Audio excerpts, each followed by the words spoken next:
Okay, recordifying. Excellent. Right. Well, good afternoon. Welcome back, morning, wherever it is in your part of the world. And welcome back to episode 6 of Q&A. This is going to be the final one in the series because, well, we've had enough for now, haven't we? Other things to do. Other things to do. It's getting a bit boring. The sun is shining. There's so much cake you can eat. Yeah, and I think the world's run out of cake because Dave's been coming over and he's eaten it all. So until the world can save up some more cake, we'll have to postpone these. We've got, that's easy for you to say. We've got something else planned, that's what it's about. We've got a new format planned for the next series of sort of Sunday hits, and you're going to like that. It's going to be great fun, but that's another time. So for now, we've got the final one. How many have we got today, Pen? 19, I think. 19, so we're going to have 10 in the first and 9 in the second half. See how they go. Hang on a minute, bear with me. We might be sometime. You didn't think he's an engineer, would you? 11. 11! Tuesday! Sorry. Right, so anyway, as ever, we have the lovely Penny Pitstop. And the not so lovely Mr. Dyson. And some other idiot. Right, so we have tea but no cake. We're going to save that for the second half. It helps us with concentration, you understand. Once cake's on the table, he's useless. So what's the first one, Ben? Let's go. What we got? Right. Jose Palma says, what steps can I take to make my insurance cheaper in terms of security devices, alarms, locks and riding courses? Insurance cheaper. Buy a smaller bike. Well. That works. Right, seriously. Jose, hello mate. Right, I would say that there's all of the above, wouldn't you? Yeah, I mean, All working backwards, riding courses. Insurance company recognise that if you toddle off to something like the IAM or even Bike Safe or whatever, many insurance companies recognise that as a step in the right direction to being a responsible adult. You ain't done it then? No. No, we're not allowed. You're not allowed. And they adjust your premiums accordingly. That's it. As far as security goes. Oh, just the world's your oyster. It depends. You got to Depends where go. you live and where you're Yeah, parking. that's it. You got to go with the insurance company. It's a question for them really. Call your insurance company and see what kind of discounts they give for what kind of products, and then obviously you've got to consider how much that said product costs in relation to the discount you get. You've got to do the maths there, otherwise you might end up out of pocket for no reason. But I think as far as security, it's not about getting your insurance cheaper. Security is not about that. It's not for that reason, is it? Although it may help.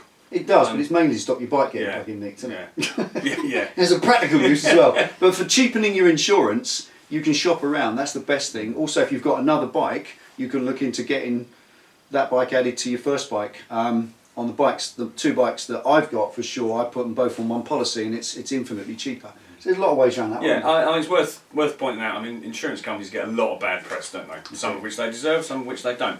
Yeah. But whatever you're doing to your bike, whether it's security stuff or particularly performance enhancing or changing things, always let them know. Definitely. Always let them know. Yeah, you've got to do that. I mean, there's so many people who will make a modification to their bike, and they won't tell insurance either because they don't care or they're scared of what the premium's going to be. It's a big issue because it's not. I mean, this is just a slightly off topic, but if you've done something to your bike that is mildly performance enhancing, it's not about whether it gets nicked or whether you trash it or you have a bump or an accident. It's about if you hurt someone on the road and the court awards that person a 6-figure sum in compensation, and your insurance company, they're going to be looking as hard as they can for a backdoor out of that one. And if you've done something like put a race can on it, modifications they don't know about, they're just going to walk away and it's up to you. And then you've got to face that yourself financially. So always tell them everything. If they don't need to know it, they'll tell you. You can't tell them too much, can you? Right, what's next, my friend? Luke Skywalker. Cool name. Cool. May the fast be with you. With his lightsaber. Lightsaber, yeah. That's a household device, isn't it, a lightsaber? You switch the switch off. As opposed to a heavy saber. Come on. He needs some cake. You can tell he's got energy shortage, right, Dave? Just needs a sugar hit. Just got my bike. The dealer charges 20 quid to adjust and lube the chain. And do a safety check. Say that again. 20 pounds. I said 20 20 quid. pounds. 20 pounds. To adjust the chain. Bastard. How often should I take my bike to them to have it done? I'm on a budget and a student and I can't really afford it. Damn. Well, do it yourself, innit? Yeah. Without even thinking, just do it yourself, dude. It ain't hard. I mean, God, we've got videos on it galore. If you need a specific one, I can send you a link to it. You know, 20 quid, I guess that's actually not That's unfair, probably reasonable, really. It's half hour, By the isn't time he's put his tea down and looked it over, you know. Well, how long does it take? Adjust the these chain. blokes are charging what, £70 an hour? Well, if it's a fair garage, you don't get it cheaper than 40, do you? No. Anywhere. No. That's the minimum rate nowadays. So half an hour. It's, and that's it's probably fair and reasonable cost, but obviously you don't want to be spending it because you don't need to. No. The question's how often. Well, how often should you adjust and lube your chain? You should keep your chain perpetually lubed, either by making sure there's always lubricant on it or fitting a Scott oiler. Then you haven't got to do it. That's right. You fit a Scott oiler, you won't have to adjust it so often. If you ride sympathetically to your chain and your tyres as well subsequently, then you won't need to adjust it so often. It's all about, it's a piece of string, and if you're ragging your bike around the town flat out all the time, you're going to stretch a chain out in 10,000 miles or less. You might get 4 times that if you're just really easy going on it. I mean, that's a point well made, isn't it? I mean, sometimes you do need to spend a little bit of money to save a little bit of money. I mean, something like the Scott oiler, I mean, then what are they, 65, 70 quid? Yeah, 50 to 70 but quid, yeah. It will save you at least that much in the first chain. Yeah. I mean, the tin of chain lube's what, 7 or 8 quid? £10 now. Yeah. For the, if you're really smart, half a dozen tins of chain lube and it's paid for itself. Absolutely, So although there is an initial outlay, that'll save you a bit of money. Yeah, fit a Scott oiler. But you should also do your walk round checks every single time you take your bike out for the first time in the day. So when you go in the garage or in the shed or whatever outside your house, pull the cover off and you're going to take that bike for a ride, you should do your series of checks anyway. Tyre pressures, always tyre pressures, check all your lights work, etc., all that stuff. And as part of that, a visual check on your chain. If it's looking a bit dry, lube it up. But if you've got a Scott oiler, it will never look dry as long as you set it right, or unless the canister's empty and you just fill it up. It's ever so easy, but £20 a time, think about it. 4 times you're going to buy a Scott oiler out of that, and you're going to probably put some money towards it. Watch a few of your videos. It's all in there. Yeah, absolutely. It's all in there. Well, that leads on to someone else asked the question: how often should I check my oil, tyre pressures, and chain? Right. Well, which is that's the same thing. I mean, the consumable bits like tyres and tyre pressures. Yeah, as you say. I mean, I do mine every morning before I head off to work. Oil is on a little sight glass on visual check every day. Both my bikes. Neither of my bikes have got centre stands, so you can't check them without popping them up on the paddock stand. So I tend to do them every other day. Yeah. But chain, visual, as you say, visual check, tyre pressures every day. Yeah, absolutely. These are the things that will save your life. Also, long term, if your tyres are 60% of the time running underinflated because you're only checking once a week, then you're going to wear them out quicker. So it's good money saving. It's a good economy thing, you know. What was the other part of that? Well, it was tyre pressures, oil, and chain. Well, that's it, really. Yeah, visually every day, and once you start to notice a change, then attack it straight away. Next one, mate. Cool. GA66 Dave says. Well, Dave. Good name. Oh, hello. Hi, hello, Dave.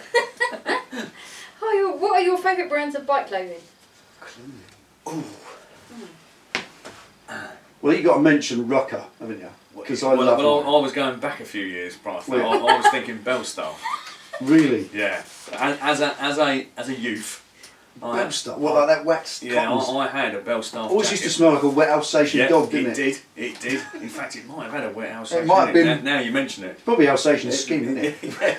But what a great piece of kit that was in its day. Yeah, Bellstar. That's just because fast forward 30 years. Yeah, you're into. Yeah, in his lifetime. Yeah.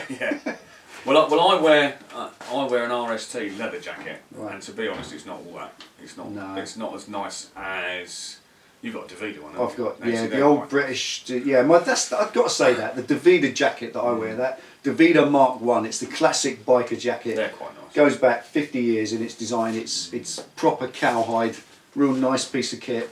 And they're a British company, and I like that. They're not made here because you pull the pocket line in. That's got made in Pakistan. But then it's got to be said that I would say that Pakistan is the home of leather making of the world, isn't it? I think it is. They've got it cracked. They know how to do it, and I've never had a problem with that jacket. No. But I'd say for me, it's got to be 2. I've got to go for the Rucker if you've got the money. Yeah. And I think City, and that goes a little bit back to where you are, because City again is an old classic company that have been around forever and ever, and they are brilliant at making active bike gear. I think their kind of specialism is more in the off-road stuff, isn't it? Yeah, I think they sort of cut their teeth on off-road stuff, and then they transplant what they learn from that into road riding. The other side of it as well is that with the current marketplace of Chinese productage everywhere, that if you look at 50 brands of bike clothing, 42 of them will be Chinese-made, modern, recent brands that you don't know about. So in some ways, you just pin your hat on a brand you know and has been around. So Belstaff, City, Rucker, you've got stuff that you know about. One other one I do know, there's two. There's an American company called Vanson. Yeah. Their jackets, I think, are made out of rhinoceros skin. You know, they're so hard. I think you don't put them on a hanger, you stand them up. Yeah. They're just mental. And the other, what's the other one? The stuff that, it's contrived, I know, but it's the stuff that Arlen Ness makes. Yeah. It's nicely cut. I think it's a designer job, isn't it? So if you want a really smart looking, funky leather kit that looks fantastic and is really fetching and is part of your ensemble, then I think the old... Risha's good for girls. Oh, sorry. Risha's good for girls. It's cut well for girls. Risha also is Spanish, and their leather is very thick. Yeah. They always use really good cow skin, not, you know. But there are other brands available. Yeah. There are. Not the Devil's Garage does not endorse any particular brand. The only thing we endorse Unless you'd like to send it to us for free, and then we will. But I mean, overall, I mean, this time of year when the weather's a bit nicer and you don't have to worry so much about wind and weather protection, and it's more about, you know, personal protection. Yeah, because Things like boots. I mean, where I'll wear Alpine Stars in the winter. Yeah. I mean, on Army surplus in the Doc Martens. This time. Yeah, oh, these are German para. These. German para boots. This is the Don't other thing. upset him. That's it. Dave's Armed boots are surplus. Dave's boots indeed are today's waffle guard. You get a Oh, pair of yeah, we them. forgot today. No, that's all right. Shh, don't tell her. Oh, bloody hell. Thought we got away with that, mate. Yeah. But Army surplus kit is brilliant. Isn't It is, yeah. It's- That's another. If you're on a it's budget, hardware, and if you're on a budget, I mean, a pair of boots like this, 20 quid. absolutely last for at least a month. Oh yeah, if not 5 weeks. Right. Go I think we're coming that way. next. Yeah. Stuntmeister says, hi gang. Stuntmeister. Are you? I hope you are. Send us a video. Looking for a bike to modify and strip down for stunting practice. What's the best bike to use? I need something strong enough to take the punishment, and what mods do I need Don't to... we all? Yeah. Don't we all love? Oh, if only. If only, love. Like you're backing it. You mean how old you are, isn't it? Right, sorry, carry on. Let's get away with all sorts about the waffle guard here, can't we? The waffle guard is off. Michael Parkinson didn't have these problems with his guests. No, he did just had an emu. Where's your emu? Right. Next. Right. Carry on. So with a stunt I bike. think I'd be that Right. stroppy if Rod Old put his hand up my arse. And that might be nice. Whatever floats your boat. Depends if they're warm or not.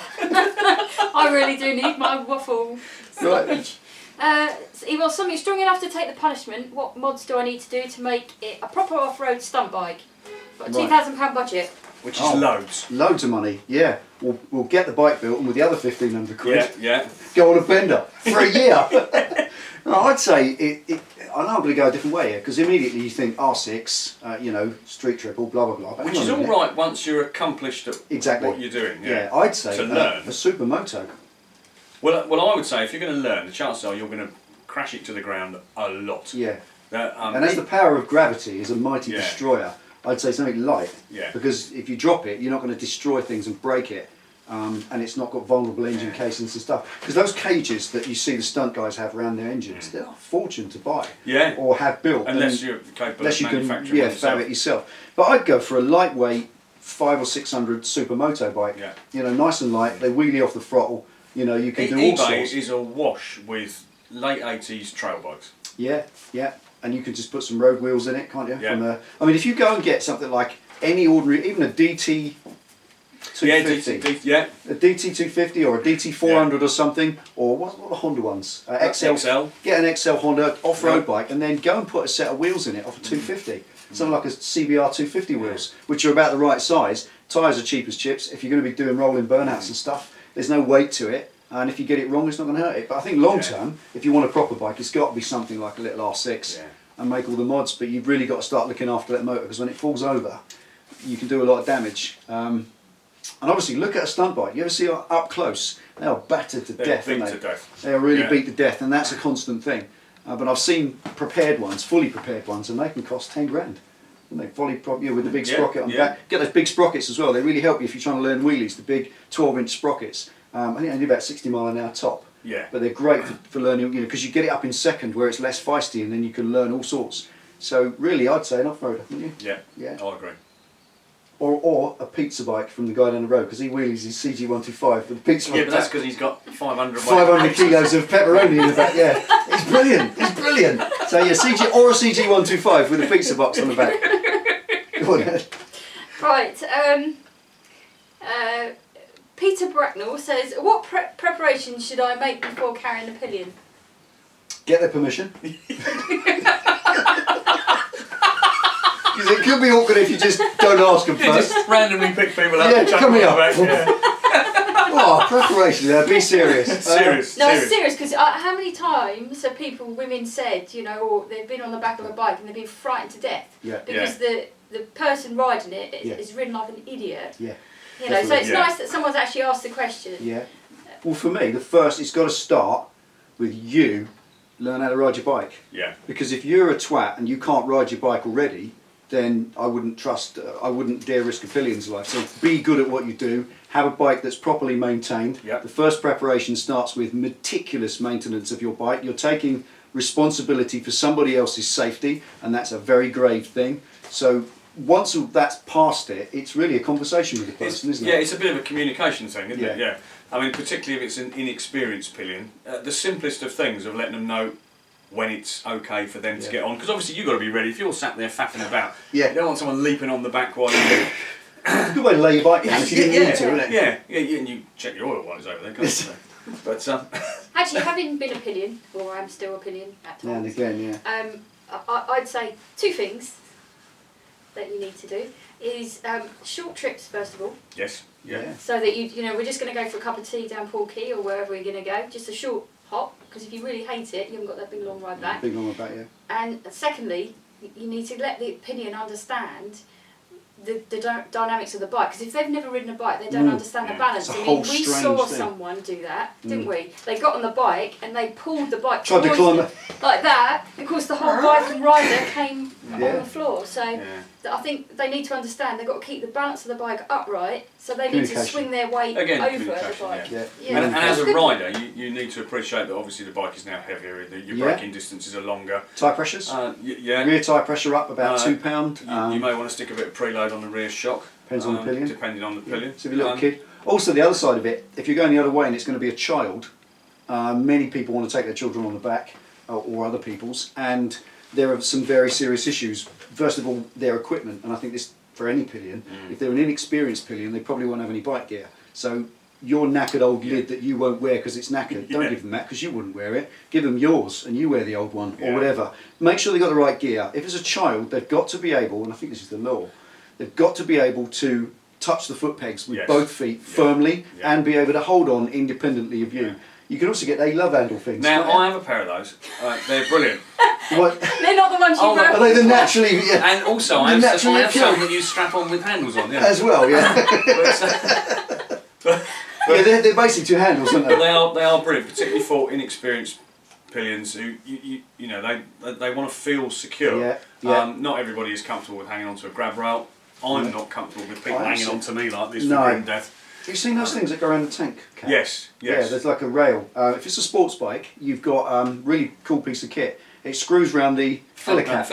Round the filler cap bolts, it uses that and it produces a handle round the back of the filler cap. So the pillion can lean round you and hold on in front. And that's, I think, one of the most secure ways they go. But it's not going to work for perhaps, you know, a cruiser bike. No. You need a little bit more reach. But I would say but most importantly is communication. Communication, and don't think you're going to impress anybody by riding like a twat. Yeah, that's it. Speed does not impress them, it just scares them. Frightens people. And then they'll never get on a bike again. That's and right. And then that would be a shame. But just that's it. Ride the ride from their point of view. Moving on along. How many have you done, Pen? Oh, I don't know, I haven't counted yet. About halfway.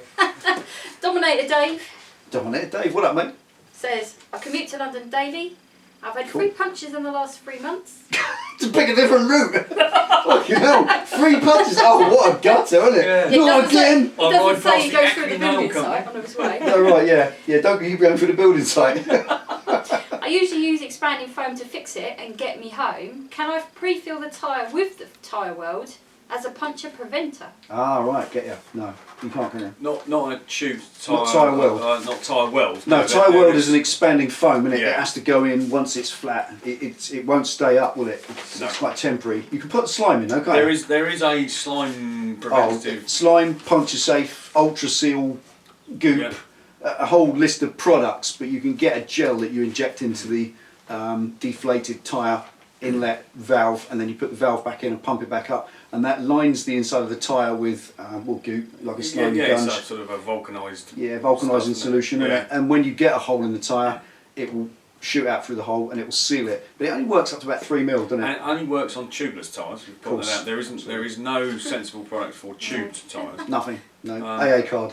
Yeah. You are buggered. Yeah. I mean, I carry a puncture repair kit. Rather than prevent the punctures, I'll repair them as and when they happen. You get them, yeah. And again, only for tube tyres, but they're but they're a bit bigger. They sit in a pouch, yay big, under the seat. Somewhere. Don't take up any room.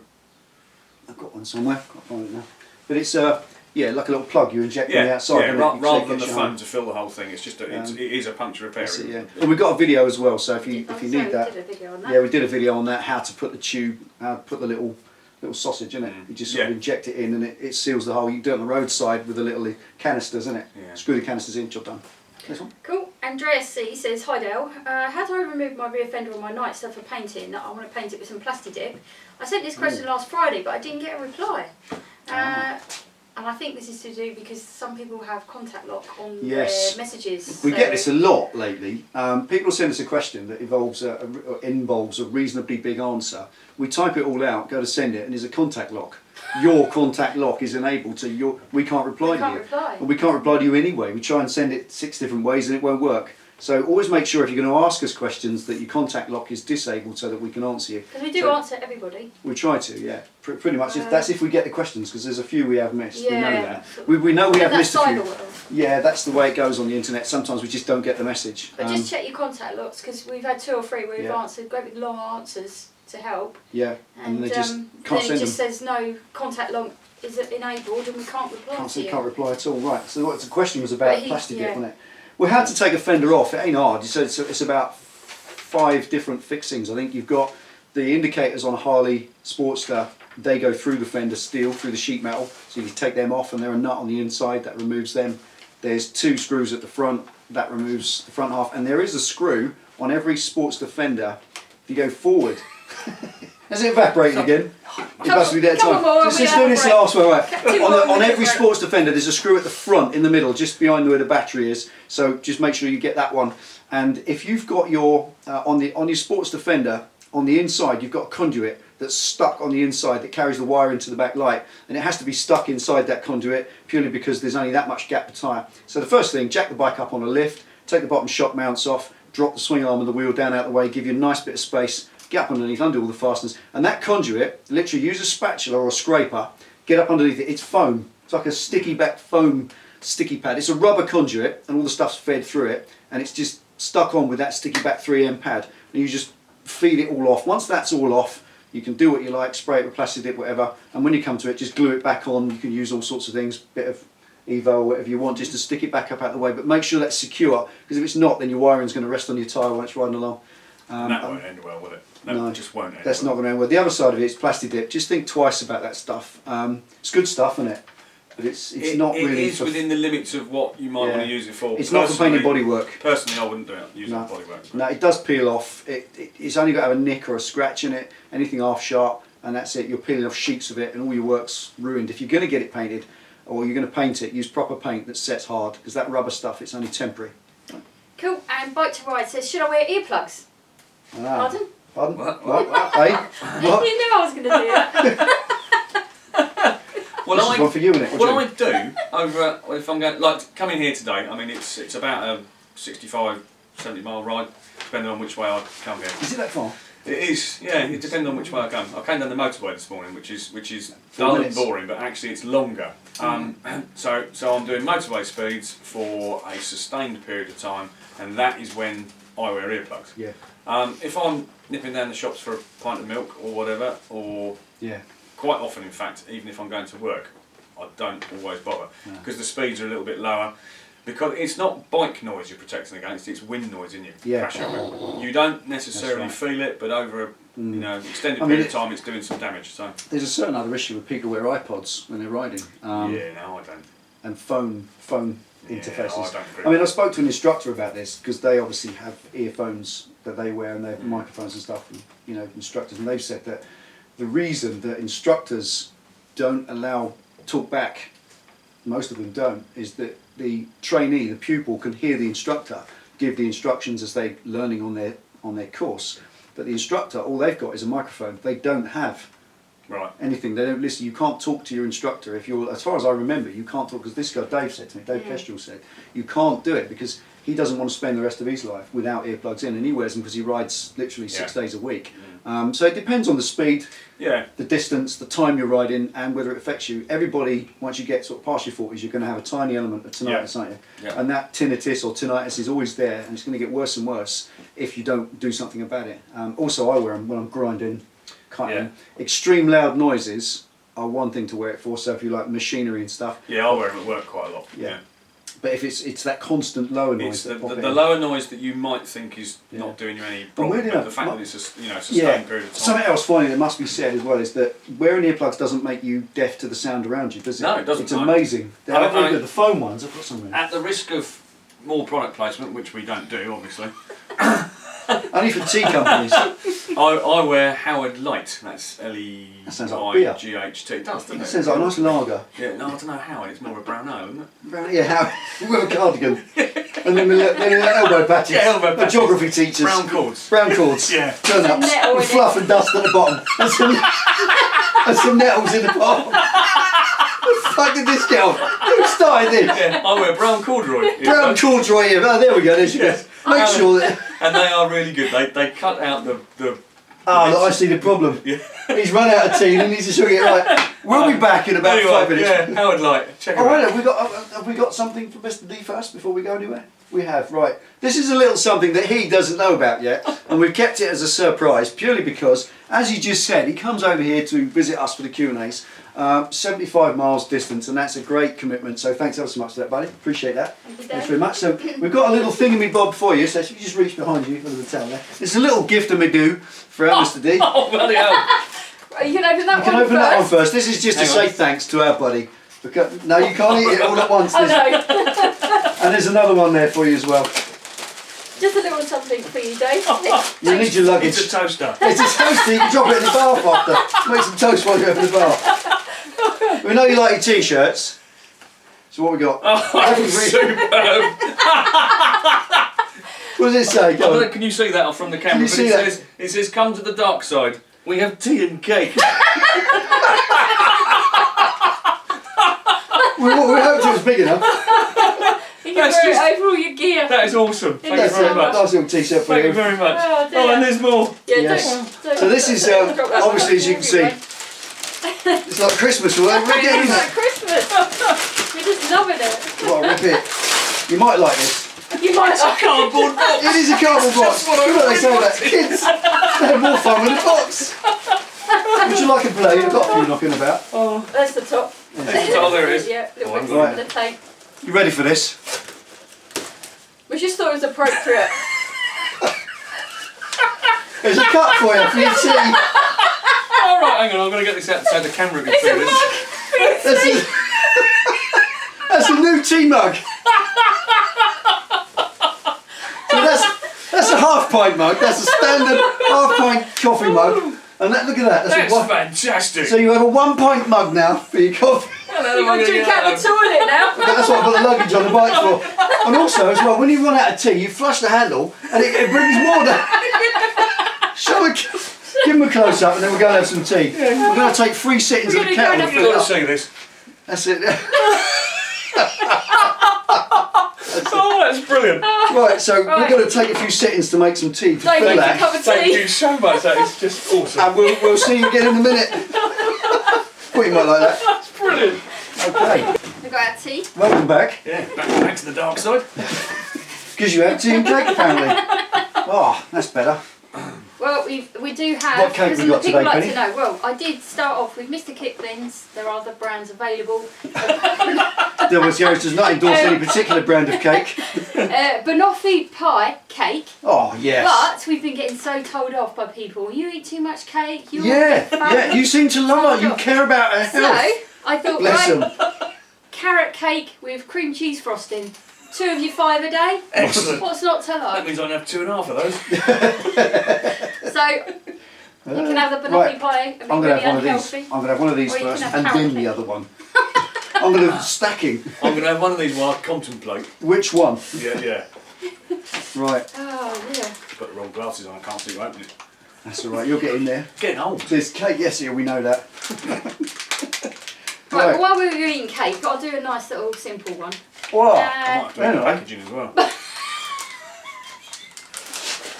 suppose they've got banana in. They've got banana in there. Mm. Biker698 says, you gave a shout out about your forum. Mm-hmm. What's the best thing that's happened since you gave your shout out?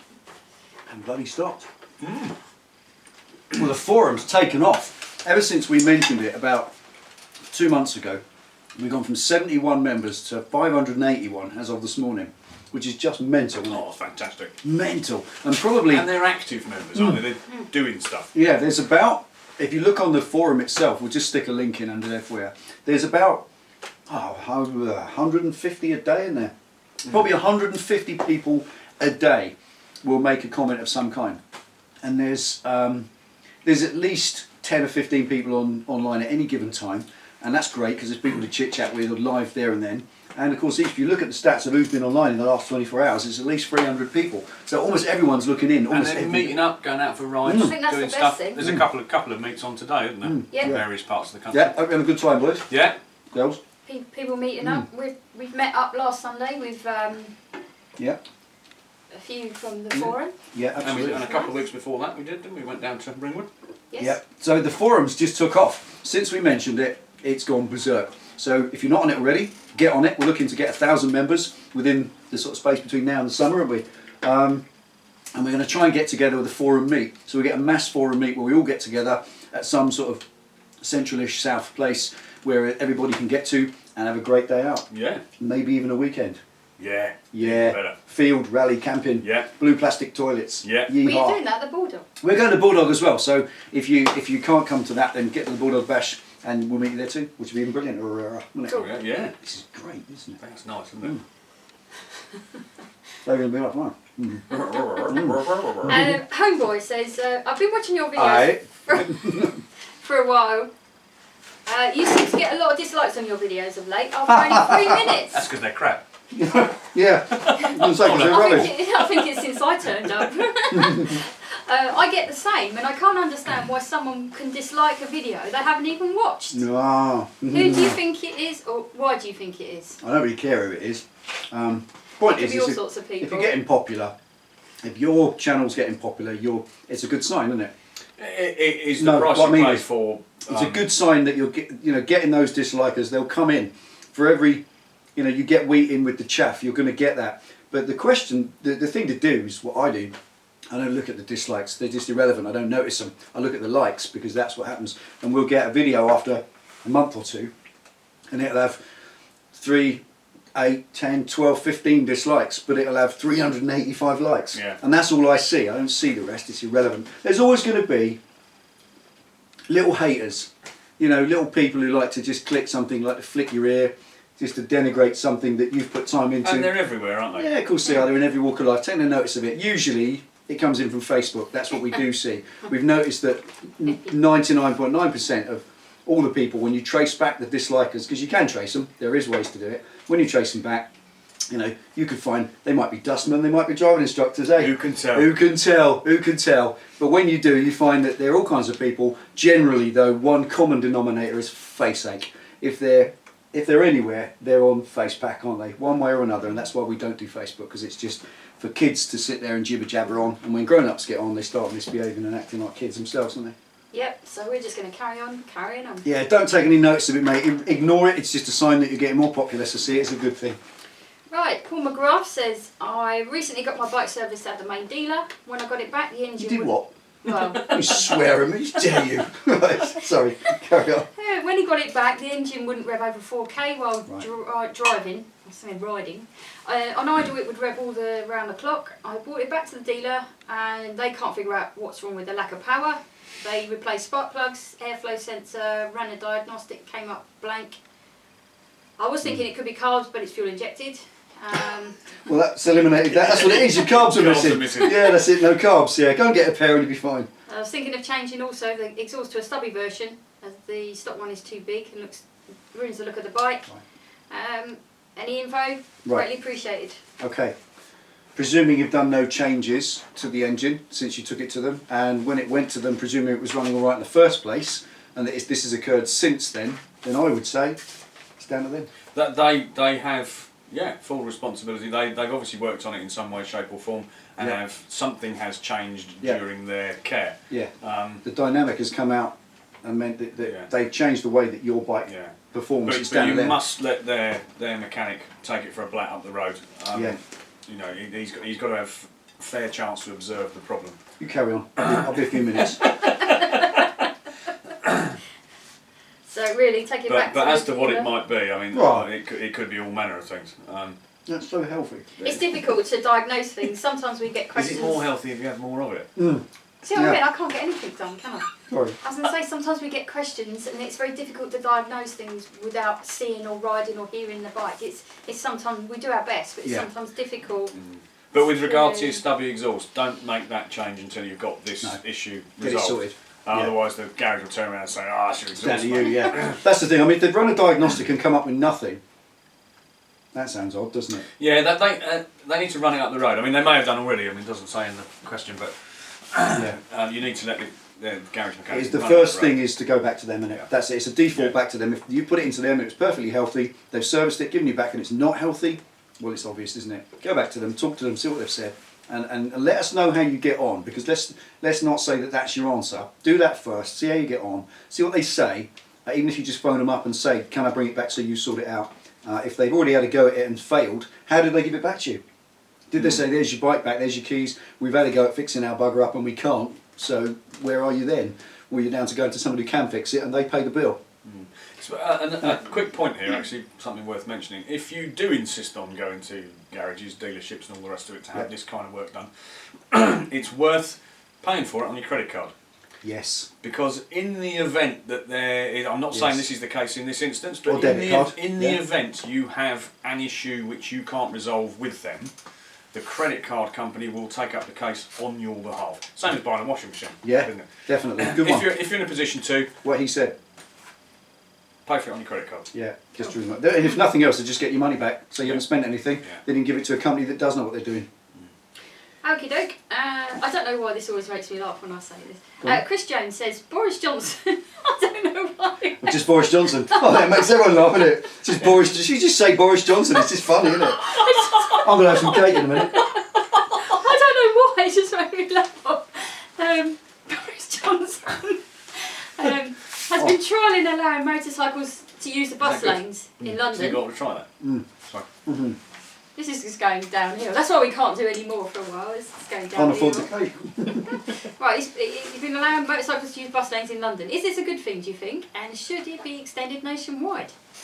Well, yeah. Well, I suppose in London it is very, very busy. I mean, we used to live there. We know. I'd say to ask this question of a biker, well, it's a no-brainer, isn't it? Of course, we want more access to get up through the traffic, and I think it's safer. The only people that moaned were the cyclists. Right. And yeah, we like making them up. That's just good sport, isn't it? But none of their concerns came to anything anyway, did they? I mean, they were concerned about bikes, motorcycles hitting push bikes. Yeah. It never happened. No. If you're riding through a bus lane,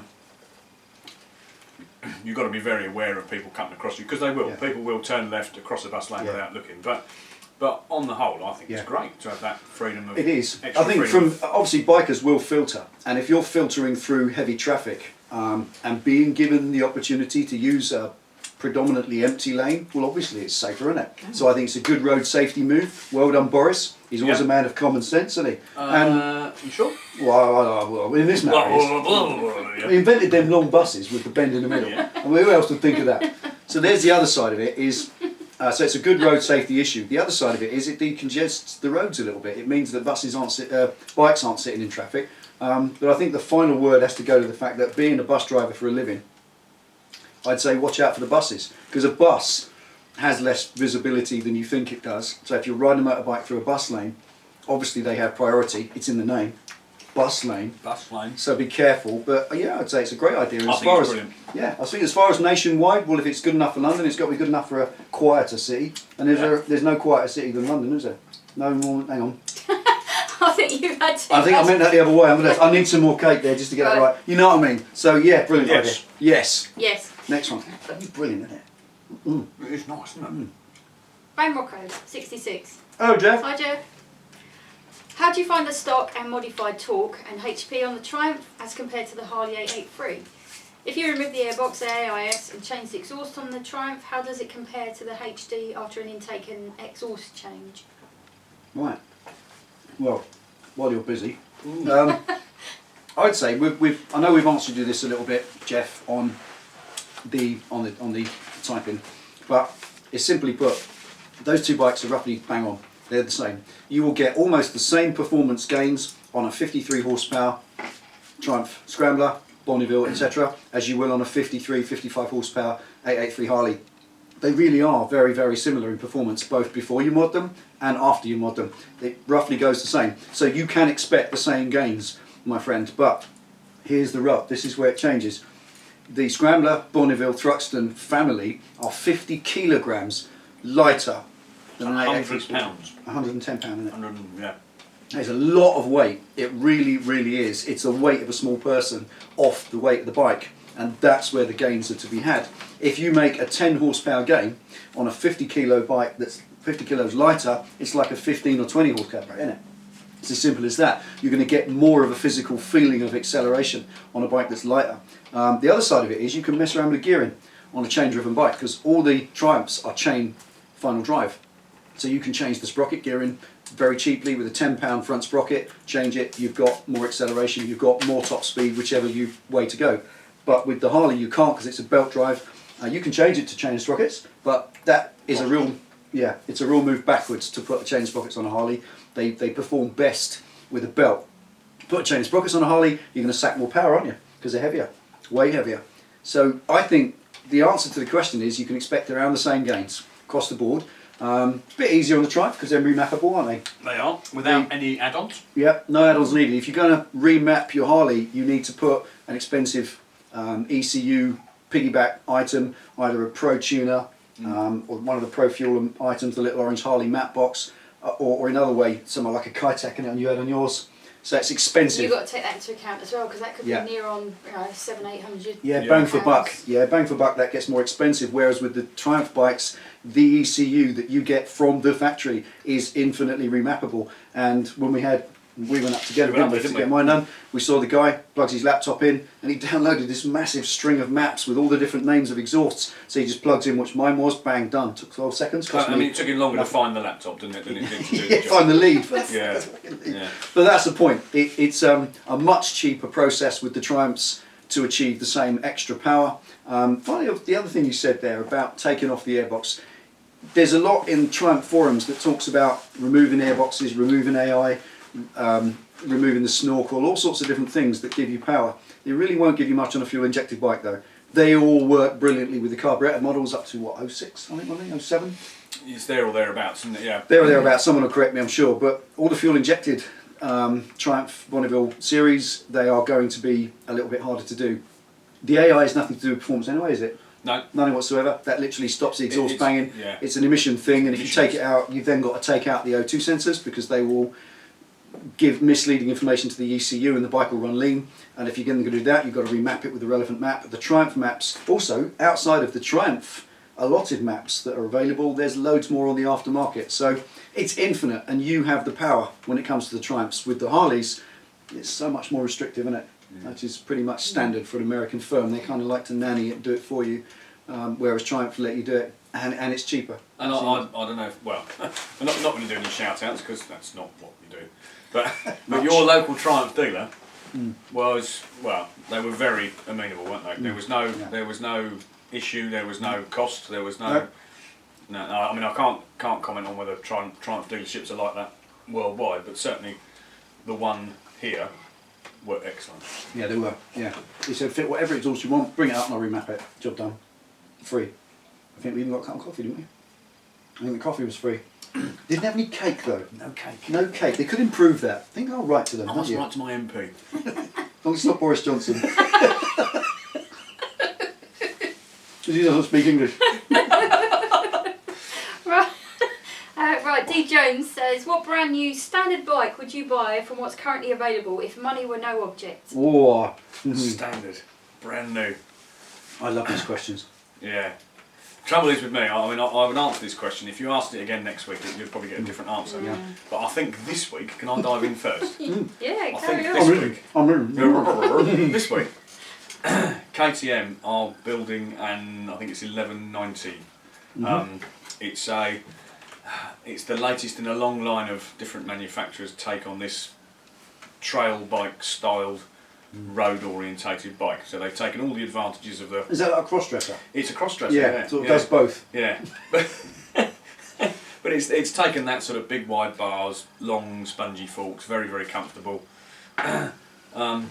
But it's a road orientated bike. They say I don't know if it's actually out on the market yet, but it's a KTM 1190. Is that the big adventure?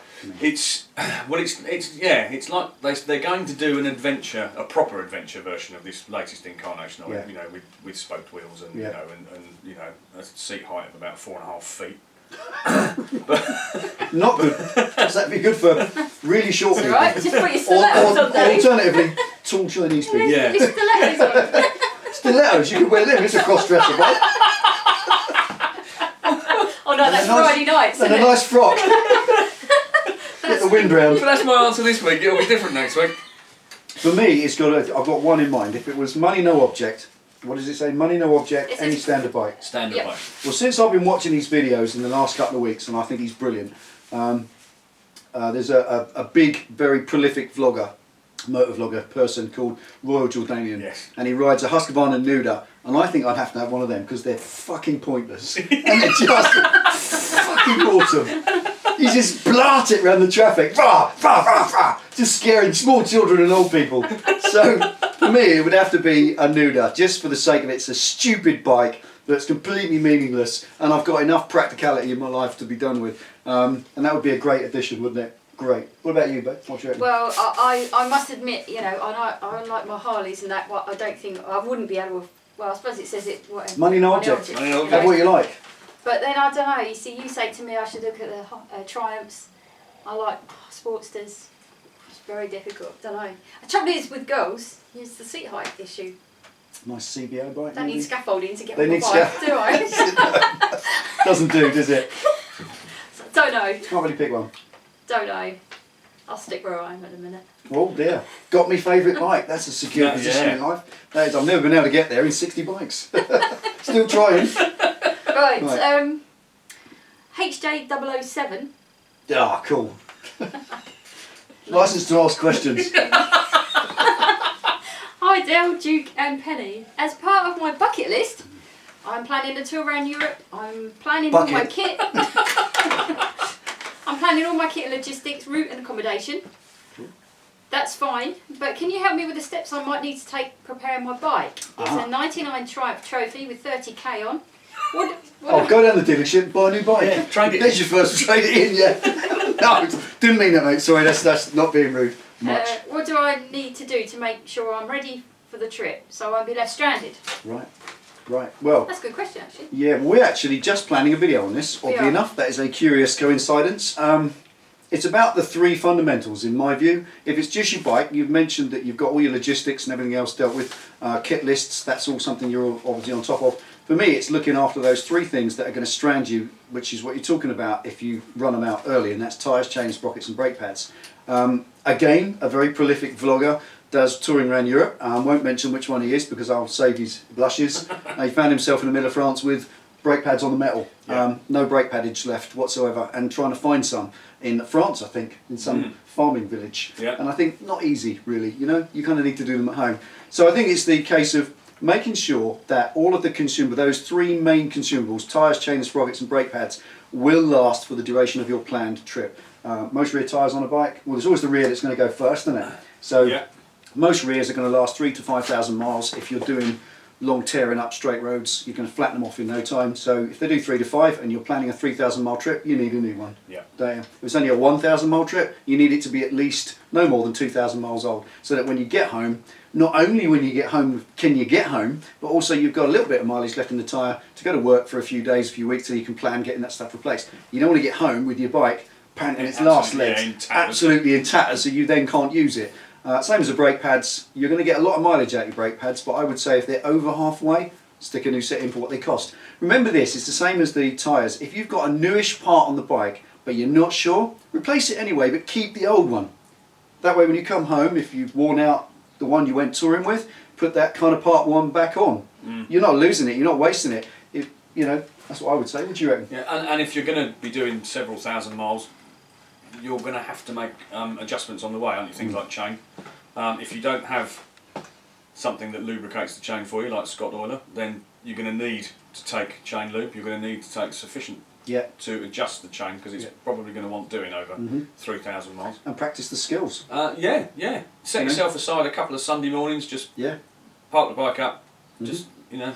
There is a little thing as well, yet another video. We always have about 4 videos planned ahead, and we plan and map them out, kind of almost storyboard them before we do them, so that they're actually meaningful and they look like we're kind of halfway know what we're talking about. Usually works. There's another video we've got coming shortly about jacks. Now, most bikes these days come with a main stand. Sports bikes don't, cruiser bikes don't, but most other bikes do. Most bikes that go touring tend to be the bikes that do. But again, our good friend who does the big vlogger, he rides a super bike, GSX 1000 I think at last look, and they don't have a main stand. So there are times when you might have to get the back wheel off the ground, check the chain, oil your chain if you're going to do it by hand, that sort of thing. So there is a way to jack your bike up, and we're going to show you that shortly using a car scissor jack, the little tiny car scissor jacks that go in the boot of your car, in the trunk of your motor car. And they're very small and light. You can pack them in the bike's luggage when you're touring, and there is a way you can use them. I can show you. You have to adapt it slightly, and you can jack the bike up using that, so you can get both front or rear wheels off the ground in the event of an emergency that you might need to. So that's another little thing. It's practicing skills and abilities to get you out of trouble, isn't it? You know? And also, just check with your breakdown cover if they can upgrade it for when you go abroad, so that you're not stranded in France or wherever. Quite right. Okay, Boise Swindon. Boise. Hello, Rob. How you doing? Met him last week. We did. Nice tiger. During the winter months, I hooked my bike up to a battery conditioner to ensure the cold weather doesn't damage the battery and the battery voltage is well maintained whilst the bike stands for extended periods. Natural. Plus the alarm drains the battery after a couple of weeks. Question is, do I only use the battery conditioner during the cold spell, or should I use it all year round? I don't commute, but I do ride regularly for fun, and at least a couple of hours every time. Right, well you can actually remember this with your first Harley, can't you? Yep. It's quite simple. The answer is all the time, 24/7. Have it connected. Whenever you're not riding it, have it connected. And the reason is a battery conditioner is just that. It's not a charger, it's a conditioner. It doesn't just put power in. Those Optimates put power in, take it out, put it in, take it out. They cycle the battery, which is a bit like exercising your dog, will extend its life. It's very simple. Now, with Penny's first Harley, we bought it, then we plugged it straight into a conditioner. Brand new bike, brand new battery. Brand new bike, 10,000 miles. What, how many years later? 4 years, 5 years later? Never. Battery was still good as gold. We bought your current Harley, only 2 years old at the time, battery was knackered. Because the owner had done exactly what you just said. He left it in the garage to go dead, and then when he needed it, he charged it up the night before to use it. That's not the way to do it. When a battery's dead, it's dying. Once that battery power is down, it's dying slowly. And when you charge it back up, it never comes back up to its fullest extent. It needs to be cycled up and down, and that's by the process of using it. So unless you're using your bike every day, wouldn't you say? Yeah, I mean, they get like a sulphate on the plates in the battery, don't they? Which, very much so. Which, oh, here we go, product placement time again. Which, we need to know which ones to buy. Well, I have an Optimate 3. I think there is a newer You've got 3 of them in now, here, newer version now. But they do... Probably the 4. Probably. 4, do you think? Or not I reckon it must be the 4. It'll be 3.1. 3.0. We digress. But they, as part of the sort of cycle, they will desulfate the plates in the batteries, and you can actually, in some instances, not always, but you can get a slightly iffy battery sort of back in reasonable condition by using a battery conditioner. Yeah, what they do is that desulfate mode, it pulses the charge in. It sends little bang, it pops the charge in constantly, and that shocks the plates. It's far more than the old little transformer and a coil that it used to be back in the day. I mean, these are really technically complicated. And about 50 quid, aren't they? And price of a battery. I got given mine. Did you? Yeah. Well, most these days, I mean, there's the point. If you buy a Harley Davidson these days, and indeed many other brands of bike, they'll come with a pigtail connected, won't they? Because it's quite tricky to get the battery out of a Harley. They tend to be quite buried, and they come with a factory alarm. They give you a pigtail. So there's your recommendation straight away. So the answer to it. The only person that can get a battery out of a TDM is a gynaecologist. With really small hands, like the borrowers. decorate his hallway through the letterbox. Right, so what did you say? Dear. Agreed? Yeah, definitely. Yeah. So the answer is leave it on all the time, 24/7. You're not using it, and you'll rue that down the line. You know, years to come, you'll still have a good healthy battery. Right, Julie163. Oh, question for me. Ah. Do you get bullied by car drivers on the road because you're a girl rider? I guess she must be doing. Yes. Maybe she does. I suppose I suppose I've been very, very lucky because ever since I've been riding, I've been out with the fellas. And come to mama. Yeah. We love it, don't we? Yeah. I mean, I've been lucky because they're always around usually. I mean, it's very rare that I end up going out on my own. But you just got to stand your ground. I see so many young riders riding along on the curb. You know, they're riding the curb. The cars are all around them. So you just got to stand your ground and be definite on the road, I suppose. Sure, I agree with that.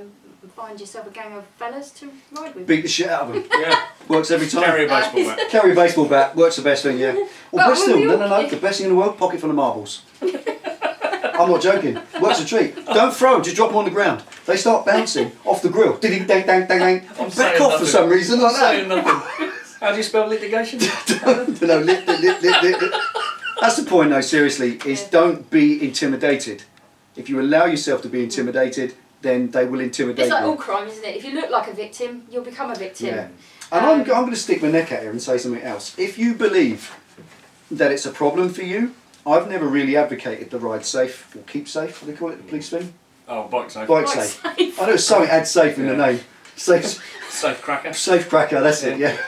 I think that's the thing. You could talk to your local ride safe, keep safe course people and see if you can put your concerns to them and they can give you a little day out with them and see if they can improve your road positioning, because I think road positioning, where you put yourself on the road, it tells the car driver a lot of things that they may react to. I did one on the language of, if you look at the video we did, language of road position, it's more about overtaking, but if you do that kind of thing, usually instructors will back this up. There's people like Roadcraft Nottingham, they could do courses and stuff like this. They'll tell you that where you put your vehicle on the road during your riding process tells the car drivers around you a lot of things. So I'm just saying, I don't want this to upset you or offend you in any way, but it could be that what you're doing, the way you're riding, could be perhaps inviting a little bit of eagerness behind you, and perhaps you feel like you're being bullied and you just need to address where you are on the road and it will stop it straight away. I struggle to believe that most car drivers are actually nasty bullies. They're really not. They're just impatient people usually, aren't they? That's it. I mean, mostly. I mean, they're driving around a £10,000 car. The last thing they want to do is scratch it with some biker on the bike. I don't think there's, and a lot of people who drive cars are bikers as well. So I don't think it's that. I think it could be the messages you're sending to the vehicles around you. Some men though, sorry, but some men, it's like a red rag to a bull. Yeah. They say, "I'll go on a bike." I mean, I've had 2 or 3 incidences where you can't even see the front of their car because they are so close behind Impatience, you. But that generally that is and impatience. That's a bullying. Yeah, they are bullying you. bullying. They're using their closeness and proximity to get you to feel insecure and move over for them. So the answer to that is move the hell over then. Pull over safely to the left and let them go by. In every situation, defuse it if you can. But talk to an instructor who understands and listen and see if that they can give you some ideas, and if you've got some friends and associates who are got a bit of experience and you sort of And trust baseball their bat judgment, between them. and a baseball bat, just go and do a few miles with them, because you'll be amazed how much you learn about road position and riding in general just from following someone who's got a bit more experience than you. But as long as they're people that I mean, I'm very lucky because I know all the fellas and they know me and how I ride. But we some stay people, well anyway.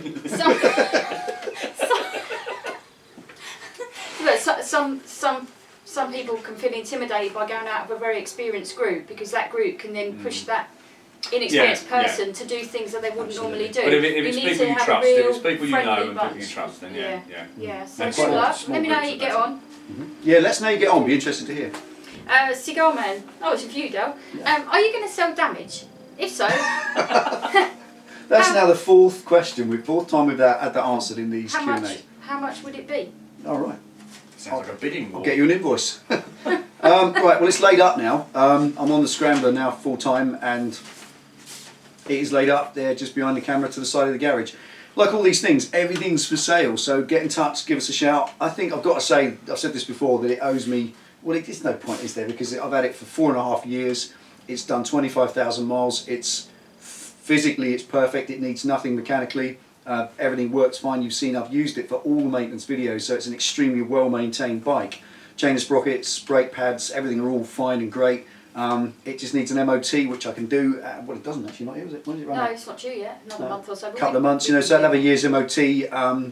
And I think it's on a SORN declaration at the minute off the road. So yeah, it's for sale. All things are for sale. I don't know. I may also pull it apart and build it into something else. It might be a good source of projects in the future. So I don't know. If you're interested, let me know.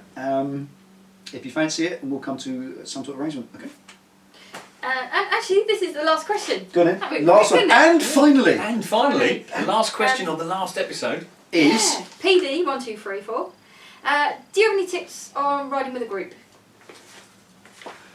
I suppose because it's summer coming. Yeah, now, summer's coming. Summer's coming. Ride. People will be out in groups. yeah. As far as you can, ride with people you know initially, if that's your first thing. But whatever else you do, ride for you. Don't ride. You know, if they all go roaring off at 90 mile an hour. That's it. Ride your own ride, isn't it? Exactly. Yeah. It doesn't mean you have to go roaring off at 90 mile an hour as well. You know, if you're not confident, you know, or well, if you don't want to break the law, just don't do it. Ride your own ride. Ride for you. Yeah.